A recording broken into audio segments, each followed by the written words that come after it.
Magandang hapon! Kumusta po? Narito po ulit ang update natin para sa lagay ng ating panahon.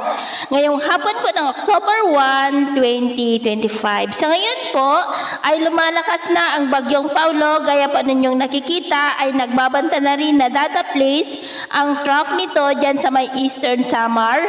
Habang nasa layo po ngayon ng 705 km east ng Northern Samar o kaya naman ay 789 km east ng Catanduanes na taglay ang lakas ng hangin na umaabot po hanggang sa 55 kilometers per hour at kikilos po yan pa west, northwestward habang patuloy ang paglakas at posible yan na aabot sa severe tropical storm o kaya naman ay typhoon category bago nagbabanta na tatama sa kalupaan ng Northern Luzon sa Biyernes po at posible dyan sa northern part ng Isabela o southern part ng Cagayan at posible rin na itaas hanggang sa wind signal number 3 o number 4 sa lalo pa po na paglapit ng bagyo sa kalupaan sa darating na Biyernes. Pero asahan pa rin natin na posible pa na magbago ang forecast nito lalo na at nasa malayo pa, nandyan pa sa karagatan ang bagyo. At sa lagay ng ating panahon, ngayong hapon dahil sa mga localized thunderstorm ay nakakaranas ng maulap na kalangitan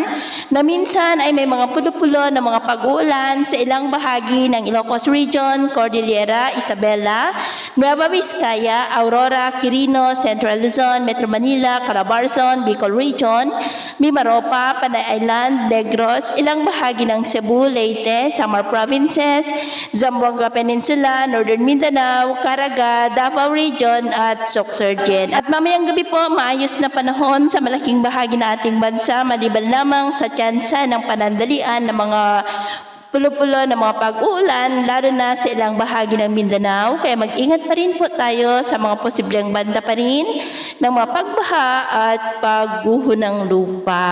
Sa atin naman po mga baybayin, wala po tayong nakataas na namang gale warning signals, pero iba yung pag-ingat lamang po kung papalaot tayo para mas makaiwas sa mga sakunang pangkaragatan.